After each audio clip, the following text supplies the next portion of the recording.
Morning. Hello, my name is Jon Witt and this is a Hatha yoga class. So if you've never taken the class before, thanks for checking out my class. All these classes that I do live are uploaded onto my YouTube channel. So if you haven't subscribed yet, you can subscribe and then you'd be notified when those videos are posted. I'm doing shorter videos as well. So if there's anything that you'd like to see or you'd like to develop, you could send me a message, a direct message, and I could develop that video for you. So you don't need a lot of props today. I'm going to use a wall for some things, so it could even be the corner of a wall or the inside of a door. And anything that I do today that just doesn't agree with you, obviously you don't have to do it. That's the nice thing about practicing at home is you don't have such a pressure in looking like someone else. I truly believe everybody can develop a very dynamic practice. It's just a matter of small doses in the beginning, and then as you build upon good practice, you can certainly do more progressive forms of training or practice, however you want to call it. So this is the last Saturday that I'm going to teach this class, but then in March I'll resume the class. I have a training in February through the Prema Yoga Institute. It's a therapeutic 100-hour training online. So if you'd like to take that course, all the information's on my website, jonwittyoga.com, and then it's also through premayogainstitute.com. So it's a great training. So if you're interested in developing more of a healing practice, or you'd like to share a healing practice with others, more like on the clinical level, like you want to become a yoga therapist, that's a great training to take. All right, so how I'm going to start today is I'm just starting with my feet, just a neutral stance. And just turn the pelvis just a bit. So you're just turning the upper body. It doesn't have to be a big turn. And then as I'm turning my pelvis, I'm turning and twisting my upper body. So let's say you had a knee injury. As I'm turning, you can lift the heel of your foot up off the floor. So that the opposing foot would be lifting, kind of like a golf swing, right? If you were to follow through with swinging a golf club, you'd lift the heel. But I'm going to add the arms, so I'm swinging the arms. So make it really small at first, but as you're moving your arms in space, think of as you're doing this, it's just to help relax the shoulders. So if you say you lift weights, we went rock climbing this week, so I did more climbing or pulling than I typically do. So my arms, they feel good, but they are tight. So these are really great for that. I could be turning my head as I'm turning my body. And like I said, if you've never done these before, make it really small. Don't make it as big as I am. But as you get used to these, it could be, I like to do these in, not so much that it's about a time, but I'll do it for say 5-10 minutes, something like that. I'll pick a certain arm swing and I'll do it for that duration. So you're just going to come back into the middle, and then I'm going to bring the feet back into neutral, and I'm going to come up on the toes. I'm going to lift the heels, and then I'm going to lower the heels. So I'm lifting, I'm lowering, I'm lifting, I'm lowering. One more time, I'm going to lift up, and then I'm going to hold. Just kind of see what your feet do. Your feet may roll out. So if they roll out, which my feet kind of do, I hug in. And if they fall in, then I would push out. And then I'm going to slowly lower onto my heels. And the front of my foot is just flat, and I'm just circling my foot in space. So if it was really, really hard on you, just have the front of your foot flat and elevate the heel, and this will help spread out the toes. But I'm going to be moving my foot in space. So if your ankle is really restricted, it's very hard to do some of the more classic positions in yoga or just in martial arts. So I'm going to move my foot in an inward rotation. Just take note of which direction you go into, just so that you're not always going in the same direction. And then I'm going to go over into the left foot, and then I'm rotating in. So as I'm rotating in, very good for the knee, very good for your hip. It's subtly moving the thigh in and out in rotation.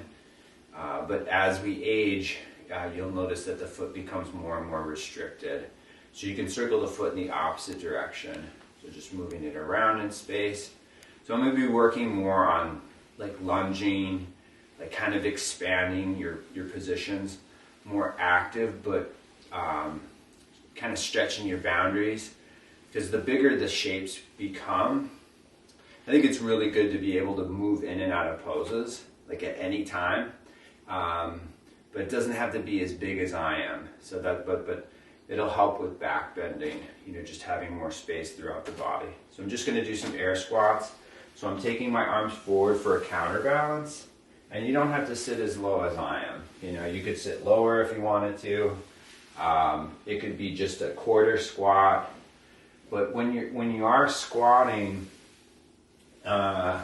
think of the legs are supporting the motion as opposed to just the joints moving. Because it's very easy to not create resistance in your legs. So when I'm doing this, if I don't have a good strong connection in my legs, I may want to do it a little bit slower so that I can get a sense of connecting into being active in the bigger muscle groups to help me with squatting. So just a couple more, sitting the hips back in space, pulling them back, keeping the body upright, and then I'm just standing. So I'm going to stretch out the quadricep a bit. So initially I'm just going to take the foot up and then down. I'm bringing it up towards my hand and then down and then up, just like a leg curl, and then down, and then I'm going to pull it up, and I'm going to hold it passively. I'm going to hold the foot or the shin. So if you couldn't do this, you could rest your foot on a chair, and that's a good way. But as I'm pulling it into my body, if I didn't have the flexibility, that's how I would do it for someone. But once you get the flexibility, try to keep the leg up as close to your hip as well as you can with the strength of it. And then go back to a passive hold the foot or hold the shin, and then bringing the foot down. So I'm going to take the right foot up into the hand. And if you don't have as much flexibility as I do, just lift it up some of the way, because if you lift it up too much, it'll cramp up. And it's not about getting the leg to cramp up, but increasing the range. If you don't have it, it'll be a sign that that's why it does cramp or that it is weak. So I'm going to hold the foot passively. I can pull it up into my hip. And if you look at, some more classic positions in yoga, like there's quite a bit of folding in the legs. But if you've been sitting a lot, or you sit a lot during the day, this whole front line of the body becomes, very tight. So I'm trying to keep it up again with the action in my leg. And as I keep it up, I'm just, having a measure. So I'm using my fingers or my fist, and then bringing my right foot down. So I'm just going to be in just a basic stance.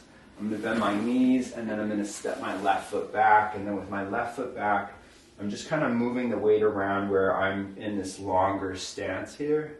But I want to be able to move my weight around. So I'm just moving it forward and back.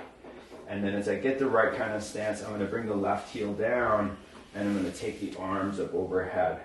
So I'm moving, as I just did, is just so that you get the sense of you should be really stable. Like, people get into poses and they're stable in the pose, but if you ask them to move, that's when things get really complicated for them. And that's what I mentioned earlier, is that you want strong poses, but you want to be able to move within your poses. You don't want to just be the picture of the pose, right? Like, you want good stability. So just take a couple deep breaths. Now I could be in a high lunge. I could be, where my heel is down. And then I'm going to have my right leg straight. And then I'm going to go back into bending my knee. So I would say this often in public classes. I mean, if you're not thriving in the position, you'll want to change it. You don't have to be as you would be if you were like a statue. So So I'm going to bring the arms down, and then I'm just moving my left foot in a bit closer. And I will tip my body forward into more like a warrior 3. Now, if you don't have a lot of flexibility in the legs, you could have the back leg bent however much you need to. And my right leg could be, the more bent it is, the less stretch it is. So initially I would have the knee bent, but I could come forward and stretch out the leg. I could use a wall because I do have a wall here. I could use a chair. I'm going to come back up into a warrior 1. Overhead position. Take 2 deep breaths here. And then have the right leg straight and bring the hands down, the arms down. I'm going to turn my feet so it's a wide stance. And I'm just going to come forward halfway. And by coming halfway, it's very specific for the hamstrings. So we want our hips to pull back. And we want the upper body to come forward. And you want to keep the fold in your hips, or the compression in your hips. You want to have that ability so that you can fold forward in positions or movements.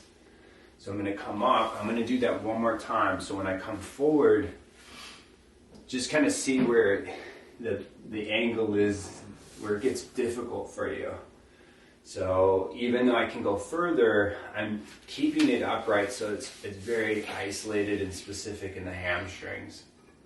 And then I'm coming up. So I'm going to just toe heel the feet in a little bit closer, and then I'm just going to step the feet in. See the difference between the legs? Maybe you can see a difference. It's not important that you do, but you can pick up on why you may need more practice on one side more than the other. So I'm just going to step my left foot forward in space, and then I'm just kind of trying to see like what kind of stance. And this isn't really the classic way of getting into pose, but like I said, sometimes you don't always have the most ideal situation, like a yoga mat and a clothes. Like I do a lot of practice outside. So I'm just moving my weight into my left foot into my right. I'm just kind of transferring the weight, and then I'm gonna make it longer if I feel like it needs to be longer, right, for warrior 1. And then I'm gonna come up into an overhead position. So let's say the knee is going past the ankle.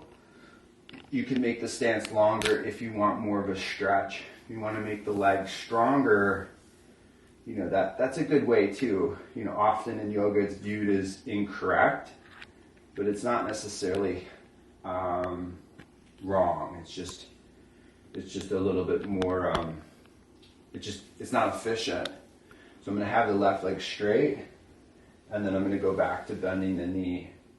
So I'm trying to turn my hips to the left as I'm up in an overhead position. I'm trying to keep my ribs in, and then I'm going to have the left leg straight. And then one more time I'm coming forward, and when I come forward, I may move my foot in pretty close here, and then just tip forward. Where it's a really basic stretch of the leg. But if I could, I'm going to come forward, maybe having the knee bent. And, the good thing is that you may be moving around, but you're catching yourself, and that's what's going to support better balance, right? Like I said, I could have the knee bent or have it straight to stretch out the leg. And I'm going to bring myself back up into a warrior 1. Right? And then I'll have my left leg straight. I'm just going to transition different because then I would be not facing you. So just have your feet, I'm going to face you, have your feet wide, and with a wide stance, you're just going to hug the legs in a little bit. And by hugging the legs in, you'll make the insides of the thighs stronger. So as you make them stronger, it's easier to release the tissues on the inside. Then I can think of pressing out, like pressing my thighs up and out.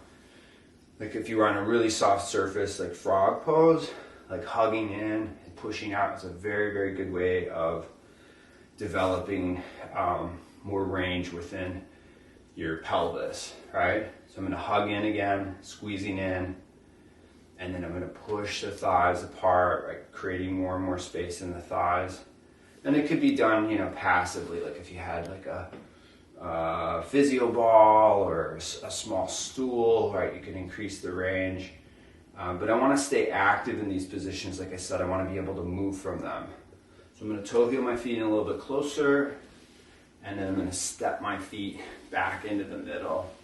So I'm going to do some lunging, some active lunging, which I think is really, really a great way to develop more strength around the knees. But then the second time I do it, I'm going to do it in terms of creating more range. And like I said, then that would help you get into like deeper lunges. So when you're in this, I'm just going to step the left foot back. My stance isn't incredibly long, but what I'm going to do is I'm going to bend my knee, and you know, when you're increasing the range, it may actually hurt a little bit, but it's slowly going to help rebuild up the knee. So you get, you know, it's a fine line to this, but it can really help the knee. It's just when there's so much calcification in the knee, we just keep limiting the range of motion, and that's partially why the knee gets so stiff, right? So I'm going to come, I could use a wall, and I'm going to come forward. I'm purposely going to my end range just for a few seconds. I'm assuming your range, right? And then I'm coming up, and then I'm going to bring it forward. I'm loading the legs, like I'm getting the legs to be stronger, and then I'm bringing myself up. And then one more time, I'm going to come forward, and when I come forward, I want the knee to move forward in space, past the toes eventually. So I'm loading up the front, the back hip, and then I'm up. And then I'll step the left foot forward, and then I'm going to step my right foot back. Same thing, use a wall, of course. Make your stance wider in width, and you'll be more stable. If you want to make it more challenging, line the feet up, which will make it more difficult to balance. So again, think of just going beyond your typical high lunge or warrior one, right? And this is like the beginning of, again, really getting more into your hips and into the upper body and the spine. So bring it up, and then when you come forward, right, increase the line, get your legs to be strong, move your hips down in space. Back knee could be down, just barely touching the floor, and then up, and then one more time when you come forward. And again, this is actively stretching out the connective tissues around the knees. So if you haven't done deep folding of the knees, it's hard, it's difficult, but over time, it won't be so overwhelming for you. And then bringing it up and then stepping forward. So this is what I'm saying about having strength but range, so that you feel way more able within your body. So I'm going to take it to the floor. I'm going to come down onto my hands and my knees. So with my hands underneath my shoulders, I'm just moving the weight around a little bit. And then in moving the weight around, I'm trying to keep the weight forward in the front of the hands to strengthen the hands. Just to give you a little bit of variety, but also to strengthen the hands. And being in all fours is a lot like, in our the very beginning stages of development as a child. If you've ever seen a child develop, they're on their hands, their knees for many, many months, and then one day they stand, right? So I'm going to take my hands over to the left side, and then I can look high over the left shoulder, and then as I'm lifting the head and I'm lifting the chest, I'm extending. I'll take the hands to the right side and then look over the right shoulder. So lifting the head, lifting the chest, and then coming back into the middle. So my hands are just underneath my shoulders. Let your chest drop down in between your arms. So this is shoulder retraction. And then press through the hands, and you can broaden the shoulder blades out. So it should feel like the shoulders are moving laterally. One more time, let the chest move down, and then press through the fingertips and widen the shoulders, broaden your back. Right? Keep that and make it longer and come up into plank pose. So when I'm up in plank, I'm imagining that something's touching my thighs, my pelvis, my abdomen, my ribs, so that I'm getting more and more action in the front of my body. So it should be difficult even if you're a very strong person, because you are actively supporting your weight. If it's easy, from time to time, try to use more strength. So take it up into a down dog, pull all the way up into a down dog, and then in down dog you can pedal the legs out, right? Reach to the heels, and then from that, that lunging that we're doing, maybe it's easier to get your feet closer to the floor. I'm going to come forward and through into an up dog. So bring yourself forward, bring yourself through, elevate the chest, and then pull it back into a down dog. So pull it all the way back into a down dog, then come down onto the knees, and keep your knees underneath your hips, and bring your head down. So your head is down. I'm stretching out through the shoulders, so I'm trying to move my armpits to the floor. I'm keeping my belly and my ribs in. Right, couple deep breaths. Your head may not touch the floor. You could put something underneath your head if that's the case.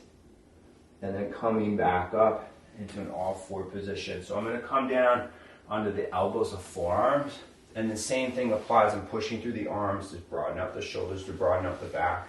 So come down onto the forearms and push, like really push hard from time to time, to get the sense of how much strength you can develop in the arms and in the shoulders.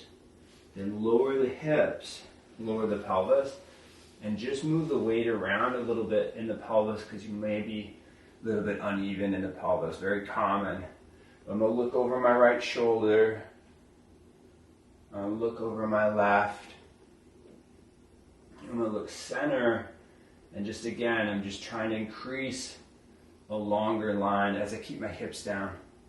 So this is viewed as like basic back bending, but even in this position, you're collectively lifting through the upper back, which is very difficult to do in higher forms of back bends. So what we're going to do is some cobras, but you want to keep the hips down as best that you can, so then your lower back isn't as much of a factor in how much you're coming up. So when I come down on the hands, I'm going to curl up into just a little bit of a higher back bend than, say, Sphinx pose. And like I said about when you're stretching your boundaries, it will be uncomfortable. There's no doubt about it. It will be uncomfortable, but it shouldn't be like you obviously know that you're hurting yourself. It's a very different sensation. So bring yourself forward and down, and then curl up, and then when you come up, you're getting more and more weight, collective weight in the lower body to expose more of the upper back. And you don't have to be up really high, right? Like I said earlier, and you don't have to get the feet together, but let's say you really want more pull. Getting your legs closer and closer together will help pull you out of the lower body, right? Lower body to upper body. So bring yourself forward, bring yourself down, and then just have the hands underneath the shoulders and just push with your hands, your fingertips. Don't push yourself up, just push really hard, and then let that relax, and then push. So say you couldn't push up, right? Someone that tries to push up, there's just 1 second of pushing. But if you consistently push for, say, 5-10 seconds, that's definitely going to be more difficult, and it'll help build up the arms. It might not create a push-up ever, but it will strengthen the arms better than just trying to pushing and failing, right? So I'm going to push straight up to the top of a push-up, right? Push the hands away from the floor, and then come down on the knees and have the toes tucked. And sit back onto the heels. So sit back, right? Come back, untuck the toes, sit back on the feet. Come back where you're sitting back on the toes. Maybe you can't sit back as much as I can. So I often see people and they sit here and it's just miserable. I think it would be better if you're here. Just a little bit, not as much of a stretch. But over time, as it gets easier, then come up, But you don't want to just be, you don't want to be getting tighter than you already are, right? Or creating an injury. So I'm going to untuck the toes. I'm going to sit back on the feet one last time. And then I'm going to tuck the toes and lift the hips and pull back up into a down dog. So I'm going to walk my feet forward. I'm going to walk my hands back. I'm purposely taking my hands off the floor to round through the upper back. So I'm really, I don't want to be in my lower back, right? I want my whole upper back to be stretching out. And if it's like, whoa, if your lower back hurts, you'd want to be here, elbows above the knees, maybe even already standing. But I'm manipulating my upper back, right, as I come up, all the way to standing. And then I'm going to have my hands on my hips. I'm going to bring my tailbone underneath. Right, so it's really key, if you haven't found this in back bending, right? Getting the tailbone to move down, and then let it stick out, and then just bring it down. So as you get more, if you're weak in your abdomen, you're going to start to notice you're going to stick out more. And that's partially why you have such a sway in your back. It's a very common thing. Just one more time, bring it down, underneath, and then you can let that relax. So now I'm going to go into a lunge again, but this time I'm going to make it a little longer. So when it's longer, it's more specific for the hip flexor. So it'll be a little bit different than what we did before in lunging. So I'm going to step the left foot back, and when I step it back, I'm purposely making it long. Not so much like you're doing the splits, right? But it's longer than what we were doing before. So know the difference. So then I'm going to bend the knee, the front leg, and I'm loading up the back leg. So here is where, because in some forms of yoga, right, there's transitions of getting into higher lunges, and very difficult to get up from the floor. This is easier in my opinion. So I can hold the wall, I can hold the countertop, and then I'm sitting into the pose, my tailbone's down underneath. You could be on the top of the foot too. It doesn't have to be a toe position like I am, an elevated heel. And then one more time, I'm going to come forward. And you could make it longer as it gets easier. You can make it longer. So just getting more and more into the hips, and then back up. Now when you say you made it longer, you may need to move your back foot in more to come up, right? So I'm going to step the left foot forward and then stepping the right foot back. So I believe in long static holds, right? I believe in that, but let's say you've been doing that for a while. I'm going to bend the knee, sit in the pose. So you've been doing that for a while and you haven't really increased your level of flexibility or mobility. You'll want to introduce different techniques, and that's why I'm introducing more than just yoga, right? So my hips are low, I'm bringing myself up. So if someone, a classic yoga person would say, well, this isn't yoga, it isn't. It is, it's more on the lines of stretching. But like I said, at some point, if you're not getting the results that you want, one, you might get hurt, and two, you might just stop practicing. So I'm in a long stance, right, to load up the hips, and then I'm coming up. And then one more time, I'm going to come forward. Again, use a wall, chair. 2 chairs are really great, right? So, or in between, say you're in your kitchen, your countertop, and your island. Right? And then I'm coming up. And like I said, if I'm really long, I'm going to make it shorter, and then I'm going to come back up. But when you stand up, it's different. Your body is different. You're in a much better position in terms of the way that you stand. So those are really, really great for that. So just go back into a wide stance. So inner thighs, adductors, squeeze in, squeeze the legs in, then push the thighs apart. Again, not that you have to get super, super low, because whatever range it is, it's where it's stimulating, it's similar effects and it's similar benefits. So like if you see someone that's going wider, it's kind of what they feel, but your range is just more shallow. But it'll increase, If it's like just not moving at all, well then it's bone related, and then you won't be able to go further, but you can still maintain better than average, line or range of motion. So squeeze in, then push the thighs apart, right? And then you can toe heel the feet in a little bit closer. and you can step the feet back together. So I'm going to do some lunging at the wall now, and my foot doesn't have to be, my knee doesn't have to be incredibly close to the wall for this. So but if you have a sofa, it's much easier. If your foot's elevated above the seat of the sofa or chair, you just want it to be stable, right? It's much easier on the foot. If I take my foot up against the wall, I may need to use, like, for some people, you may have to put like a towel or something so that it's not so hard, because there's not a lot of tissue on the top of the foot. So when I come down on my knees, I'm going to be in an all-four position. I'm going to move my left knee back where it's close to the wall, right? It's going to look like this, right? It's up so like this, but just for the sake of the video, because I'm using the walls, my foot's up against the wall, and then my right foot is forward, and then as it's forward, I'm just going to be kind of moving the weight around. So this low position is typically much easier. It's going to be easier for you, and you know, when we were up in that high lunge, that's where it gets difficult. And that big stretching through the abdomen and the ribs is what you're getting if you're doing wheel pose, like if you're doing bridge, using your hands to come up into wheel. That's what you're going to feel. That's what the effect that you're going to get.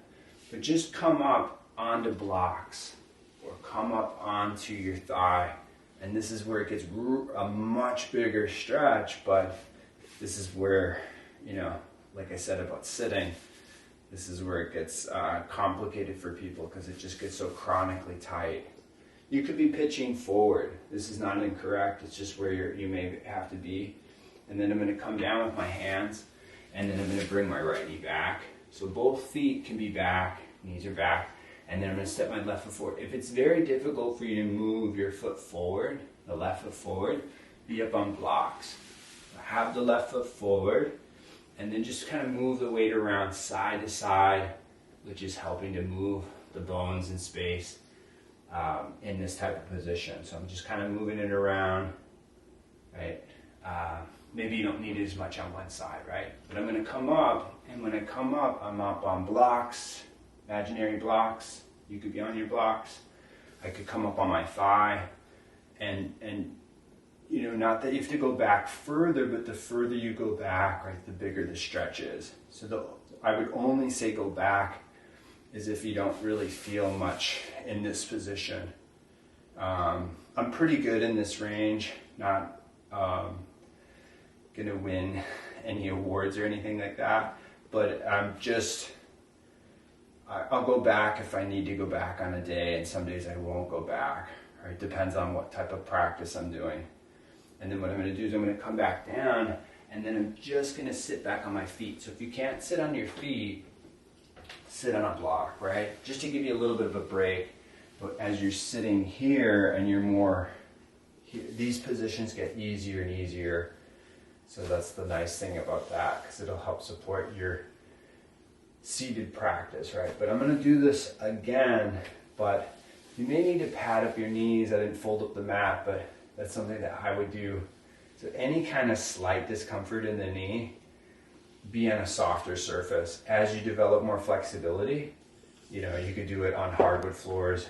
I can do it on concrete, you know, not that you should do it that way, but over time, because the lack of flexibility is what makes it so pressurized in the knees, the back knee. So when I come down again, I'm just going to have my left knee back, my left foot is up, and then I'm going to step my right foot forward. Good. And not everybody is going to do what I'm going to do, right? I'm happy if you just stay down here. It will get better. But let's say today is the day that you can do a bit more. How I'm going to do it is I'm going to come up. But when you come up, feel the sensation of coming up. Like when I get to here, it's like, wow, that's, you know, I feel the effects of me coming up. But when I come down, it's just kind of gives you a break. But when you do this, you're really kind of reteaching your body and your mind that you can go further, right? Because you're basically teaching your body to come into the splits. So I'm coming up again. And then I'm coming down. I mean, this, you know, in terms of Again, flexibility, I think front splits are very safe and good thing to learn. They're really safe for, it's just something you just have to gradually come up into. I'm not doing the full splits today. It's good. It helps if you have bear slippers. He's got bear slippers, right, to protect his toes. So I'm up. I'm going to come down one more time. Say you're done. You're like, oh, this is so hard. Just come out, right? But, you don't have to do this every day, but you could, with something more of expanding your range, do it 2 times, 3 times a week, right? I'm going to come down, and then when I come down, I'm going to bring my right knee back and my left foot forward. So with my, and what you could do is, you could be at a 90-degree angle, you could also be a little longer. So if 90 will be easier, longer will be more progressive. So it depends on what level you're at. So I'm going to come, he's a little longer. I'm going to come up, and when I come up, it's like, again, it's like you really feel that. And if I hold it long enough, my body gets used to it. So it's like kind of almost gets easier. So when I come down, it's like you're redoing the pose like multiple times, so you're getting more volume. Right? Not that it's about a number, but I'm going to come up again. And like I said, every time you come up, it's like, wow, that's like, again, teaching you to go to a bigger range within your practice. I'll come down. So again, it could be 3, 5, 10 seconds, something like that. And then coming up. I wouldn't do it more than, say, 10 times when you start out, but this could be multiple times and multiple sets. If you're really trying to expand into greater shapes, this is a great way. I'm going to come down one more time, and then I'm going to come up. So when you come up, think tailbone down, pubic bone's lifting up, upper body's lifting up. And then I'm going to come down, and then I'm taking that knee down, and then I'm going to take my legs forward, so just so you're off your knees a little bit. So I'm going to have my hands underneath my shoulders and my feet underneath my knees. And I'm going to press through the hands. I'm going to broaden the shoulders. I'm going to elevate the hips off the floor. And then when I elevate up through the hips, just moving the weight around. Hamstrings are strong. Very good way to strengthen the hamstrings. But very good in, getting your arms to be stronger. So again, if you don't have the pushing strength to do push-ups, this is another thing that you could be adding to.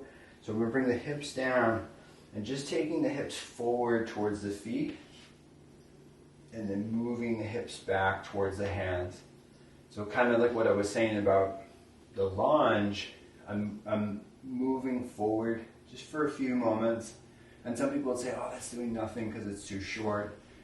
But if you do it enough where you're doing it multiple times, it's just as progressive as long holds.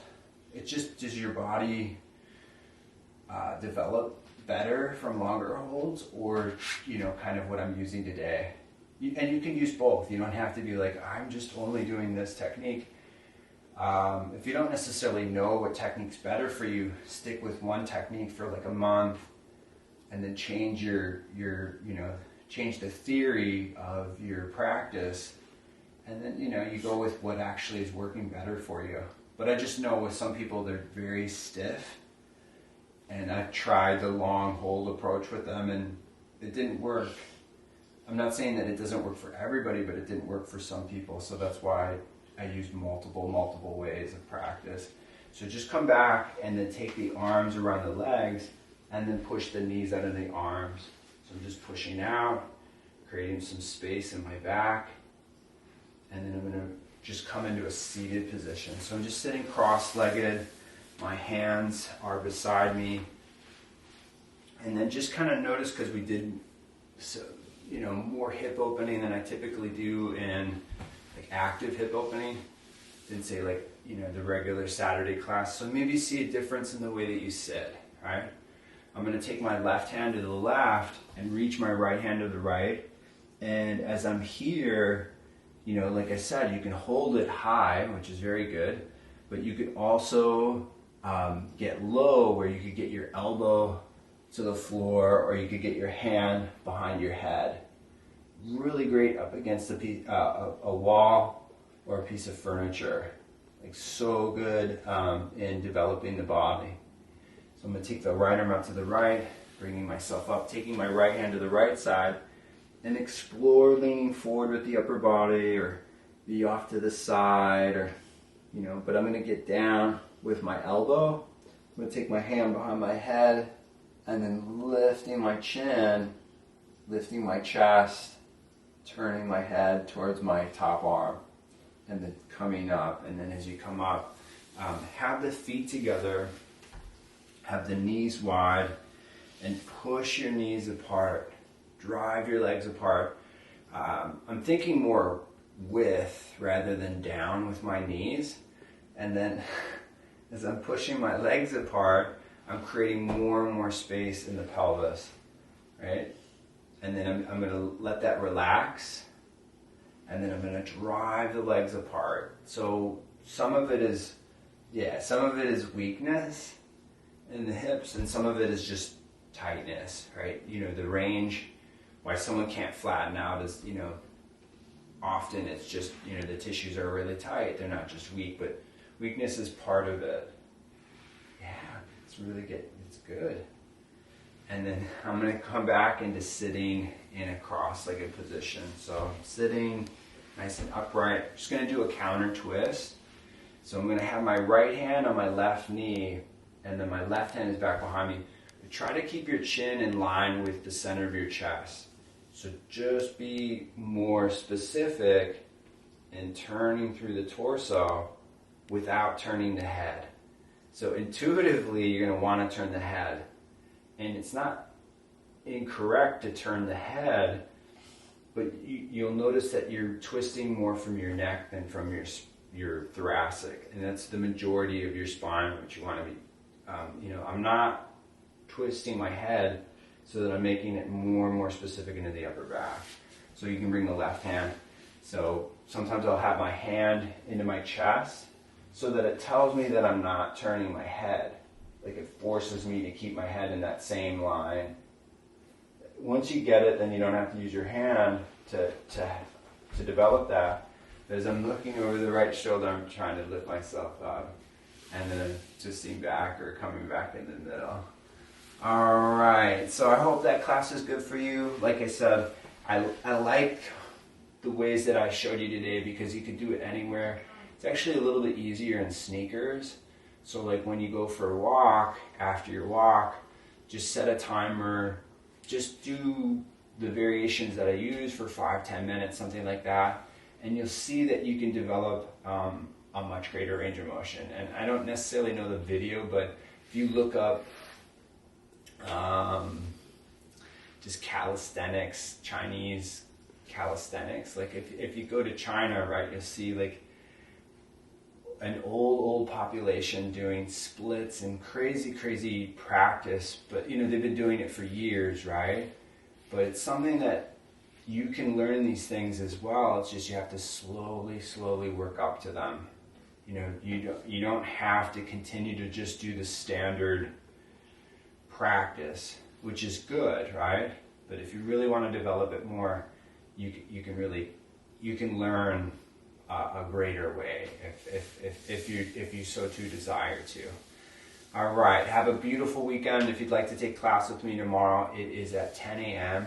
Eastern time, and that's on Zoom. So you'd have to register for that class on my website, jonwittyoga.com. If you'd like to make a donation, fantastic. That information's also on my website. Thanks so much for the support, the positive comments. You know, I love being able to reach out to so many people. So again, I hope my services are helping you. Be well. All right.